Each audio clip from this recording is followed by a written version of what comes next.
नमस्कार, मैं हूं संजय शर्मा। आप देख रहे हैं 4 PM न्यूज़ नेटवर्क। पिक्चर आई थी, गाना था, राम का नाम बदनाम ना करो। देखो मेरे दिल वालों, ये काम ना करो, राम का नाम बदनाम ना करो। कुछ कुछ यही लाइनें थी।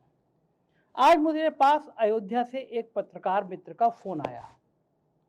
उसने कहा कि यहाँ भारतीय जनता पार्टी के कार्यकर्ताओं के बीच में बात चल रही है कि हो सकता है प्रधानमंत्री जी या अमित शाह जी अयोध्या से चुनाव लड़ें। ये नई बात थी। मैंने कहा कैसे पता? बोलो ये कार्यकर्ताओं के बीच में चर्चा है कि राम मंदिर का जब निर्माण हो जाएगा, जनवरी से राम मंदिर शुरू हो जाएगा, तो 2024 में राम मंदिर बड़ा मुद्दा बने, इसके लिए शायद प्रधानमंत्री जी यहाँ से चुनाव लड़ेंगे। मैं हंसा।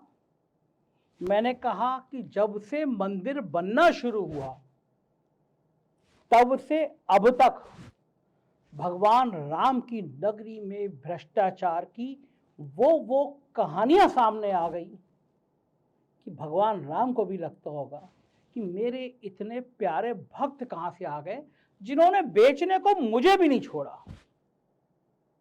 राम मंदिर ट्रस्ट की जमीन खरीदने से जो विवाद शुरू हुआ वो वहां के निर्माण कार्यों तक की गाथाओं में शामिल हो गया। दरअसल ट्रस्ट की जमीन खरीदने का विवाद तब हुआ जब 2 करोड़ की जमीन चंद मिनट में 18.5 करोड़ की बन गई।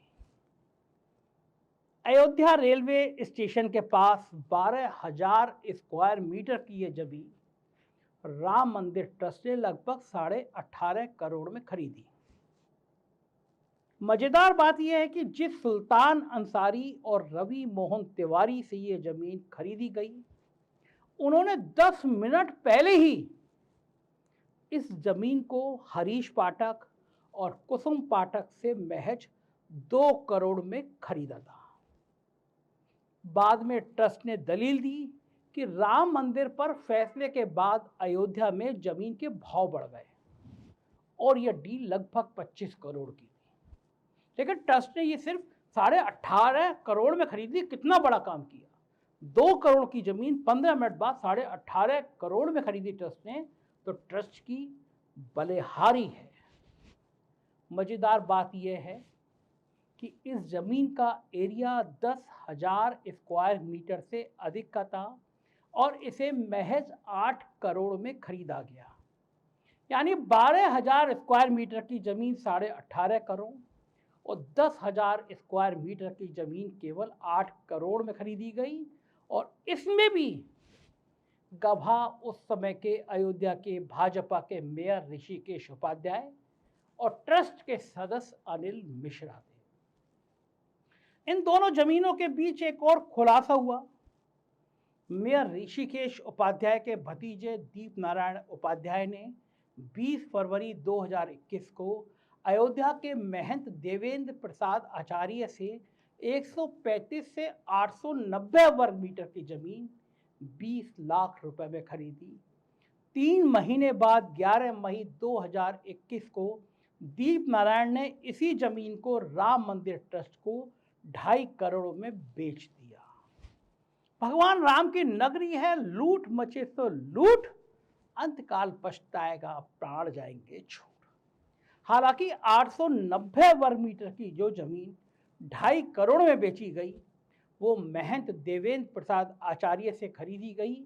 ये जमीन सरकारी थी और इस पर महंत का कब्जा था। गजब की बात यह है कि भाजपा के तत्कालीन मेयर ऋषिकेश उपाध्याय के भतीजे ने 676 वर्ग मीटर की एक और जमीन 27 लाख में खरीदी और इसे 1 करोड़ में राम जन्मभूमि ट्रस्ट को बेच दिया।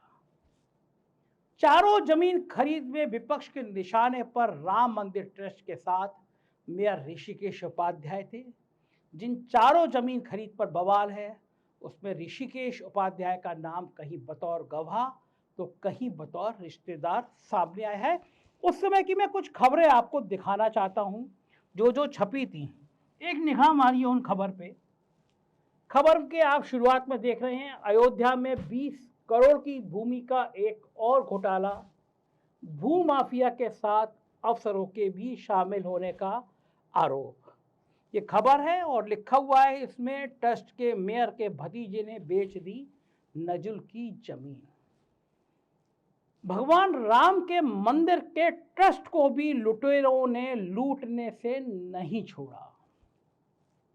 भगवान राम के मंदिर का ट्रस्ट चलाने वालों ने क्या क्या खेल किया, मैं बताऊंगा तो आप रो देंगे।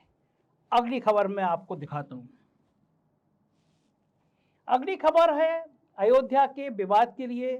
अयोध्या के विवाद की यह खबर सामने आई है। अयोध्या के विकास कार्यों में 20 करोड़ का घोटाला, ठेकेदारों को मिला अनुचित लाभ, कैग रिपोर्ट में खुलासा। इस विषय पे मैं अभी आपको और ऐसी दास्तान बताने जा रहा हूं कि आपके रोंगटे खड़े हो जाएंगे। कुछ और खबरों पे आप निगाह डालिए। अयोध्या जमीन घोटाला, खतौनी लेकर घूम रहे भूस्वामी, अवैध कब्जेदार बने करोड़पति। ये सब भगवान राम की नगरी में हो रहा है। उत्तर प्रदेश में सरकार है भारतीय जनता पार्टी की, देश में सरकार है भारतीय जनता पार्टी की। सालों से भारतीय जनता पार्टी राजनीति करती है भगवान राम के नाम पर, और सुप्रीम कोर्ट के आदेश पर जब राम मंदिर बनना शुरू हुआ। ये बात मैं आपको और इसलिए ध्यान दिलाना चाहता हूं कि लोग कहते थे जो राम को लाए हैं हम उनको लेकर आएंगे, तो राम को इस देश में सुप्रीम कोर्ट लेकर आया है। ये भारतीय जनता पार्टी की बपोती नहीं है। मेरा तो ये मानना है भाजपा का बस चलता तो शायद राम मंदिर का निर्माण कभी नहीं होता, क्योंकि राम मंदिर उनके लिए एक चुनावी मुद्दा भर था। और ये जो मंदिर के बनने के बाद अयोध्या की लूट सामने आ रही है, ये इस बात का जीता जागता प्रमाण है। कुछ और खबरें मैं आपको दिखाता हूं। पहले चंदे का घोटाला, राम मंदिर में पहले चंदे का घोटाला, अब जमीन हड़पी, अयोध्या में राम के नाम पर लूट, प्रियंका गांधी का बार। कहा कांग्रेस ने, प्रियंका गांधी ने कहा कि पहले मंदिर के चंदे में घोटाला किया, फिर जमीन में घोटाला किया। ये कौन से राम मंदिर की आस्था है? ये सारी खबरें मैं आपको एक एक करके दिखा रहा हूं। अयोध्या में करोड़ों का घोटाला, राम के नाम पर चल रही लूट की कैग रिपोर्ट से खुलासा। 3-4 दिन पहले रिपोर्ट आई है, मैं अभी इस पर डिटेल में बात करूंगा। ये मैंने उस समय में जब ये जमीन का घोटाला सामने आया था तो मैंने खबर छापी थी, देखो ऐसा काम ना करो, राम का नाम बदनाम ना करो। और मैंने तब दोबारा खबर छापी थी, हे राम आपके नाम पर इतनी बड़ी लूट कहाँ सोती रही योगी सरकार। अब आप मुझे बताइए, ये खबरों की हेडिंग देखिए और इन खबरों की गहराई तक जाइए। आपसे भगवान राम की भक्ति के लिए क्या क्या कराया जाता है, आपसे भगवान राम के नाम पर कितनी उत्तेजना का संचार कराया जाता है, और भारतीय जनता पार्टी के वहां के विधायक, वहां के मेयर इस राम मंदिर की जमीन के लूट में शामिल रहते हैं। अभी रुकिए, तस्वीर के अभी कुछ और पहलू बाकी हैं। आपको ये रिपोर्ट में इसलिए दिखा रहा हूं कि आपकी समझ में आ जाए कि कुछ लोगों का काम भगवान को भी बेचना होता है। भगवान की भक्ति से कोई सरोकार नहीं होता है, भगवान का नाम बेचना होता है। भगवान उनके दिल में नहीं रहते, भगवान उनके दिमाग में रहते हैं, उनकी पार्टी के झंडों पर रहते हैं, सत्ता तक पहुंचने का साधन रहते हैं। मैं आपको कुछ और बातें बताऊंगा, कुछ और तस्वीरें दिखाऊंगा, आपको चीज़ें समझ में आ जाए, और फिर आपको समझ में आ जाए कि ये कम से कम ये लोग राम का नाम बदनाम ना करो। इस कहानी को आगे ले चलते हैं। जब ये खुलासे सामने आए तो हड़कंप मचा। पता चला कि केवल भारतीय जनता पार्टी के नेताओं ने नहीं, अयोध्या में तैनात अफसरों ने भी इस बहती गंगा में, भ्रष्टाचार की बहती गंगा में हाथ धोए थे। बेईमानी के रिकॉर्ड इन अफसरों ने भी तोड़ दिए थे। काय का न्याय, काय का सपोर्ट, काय की रिपोर्ट, सब कुछ घर में। ये सब चलता रहा, रिपोर्ट गायब हो गई, लेकिन अभी भ्रष्टाचार के कुछ खुलासे होने बाकी थे। 9 अगस्त को कैग की एक रिपोर्ट लोकसभा में पेश की गई। इसमें बताया गया कि अयोध्या के विकास में, अयोध्या के डेवलपमेंट प्रोजेक्ट में जमकर धांधली हुई है। अफसरों और ठेकेदारों की मिलीभगत से करोड़ों रुपया का हेरफेर हुआ है। रिपोर्ट में अयोध्या डेवलपमेंट प्रोजेक्ट पर कैग ने कहा कि इस प्रोजेक्ट में ठेकेदारों को अनुचित लाभ पहुंचाया गया। अयोध्या के विकास के लिए नोडल एजेंसी के रूप में उत्तर प्रदेश राजकीय निर्माण निगम को यह काम सौंपा गया। रिपोर्ट में बताया गया, और सोच लीजिए कितनी गंभीर बात है, रिपोर्ट में बताया गया कि एजेंसी द्वारा नियुक्त ठेकेदार को 5% की दर से बैंक की परफॉर्मेंस गारंटी जमा करनी थी। लागत 62.17 करोड़ थी। इस हिसाब से अनुबंध मूल्य का 5% 3.11 करोड़ रुपए होना चाहिए था। ठेकेदारों ने कागजों पर ऑन रिकॉर्ड कोई कारण बताए बिना इसका नवीनीकरण सितंबर 2021 के समय परफॉर्मेंस गारंटी से कम राशि 1.86 करोड़ रुपए जमा किया। यूपी सरकार के सिंचाई विभाग ने अयोध्या के गुप्तार घाट, ये वो घाट है जहां कहा जाता है कि भगवान राम ने जल समाधि ली थी। मैं गया हूं कभी, आप कभी जाएंगे गुप्तार घाट पर, बिल्कुल एक अजीब सी शांति रहती है। वो जगह जहां भगवान राम नदी में चले गए थे, नदी में समाहित हो गए थे, वो सोचिए इन बेईमानों ने गुप्तार घाट को भी बेईमानी के लिए नहीं छोड़ा। सिंचाई विभाग ने अयोध्या के गुप्तार घाट के सौंदर्यीकरण का काम 5 अलग अलग ठेकेदारों को दिया, वो भी उनकी बिड का बिना सही तरीके से आकलन किए हुए। गुप्तार घाट के 14 हिस्सों में विकास और सौंदर्यीकरण का काम होना था। इस गलती का खामियाजा विभाग को 19 लाख रुपए के नुकसान के रूप में उठाना पड़ा। मामला खुला तो सरकार ने 3 ठेकेदारों का रजिस्ट्रेशन स्वतः संज्ञान लेते हुए रद्द किया। इसके बाद उन ठेकेदारों को जीएसटी नहीं मिलनी चाहिए थी, मगर अफसरों की लापरवाही कहें या मिलीभगत, एक ठेकेदार को लाखों रुपए का भुगतान कर दिया गया।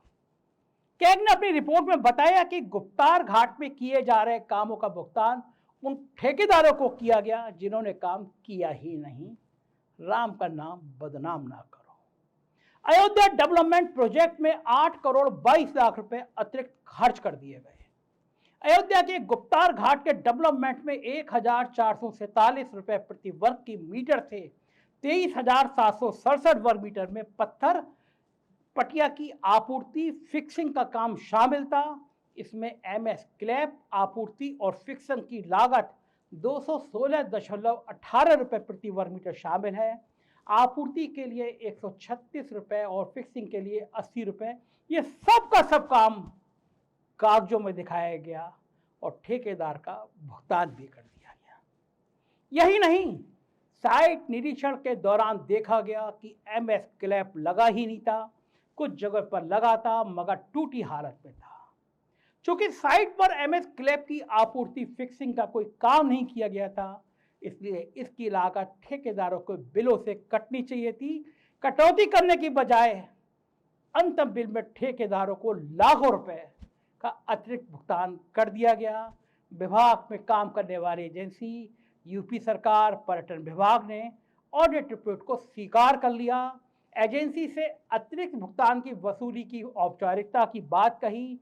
रिपोर्ट में यह भी कहा गया है कि गुप्तार घाट में वृक्षारोपण के लिए 37 लाख रुपए की राशि के 900 ट्री कार्ड खरीदे गए थे, लेकिन जनवरी 2022 में किए गए सर्वेक्षण के दौरान ये खुले क्षेत्र में पड़े हुए पाए गए।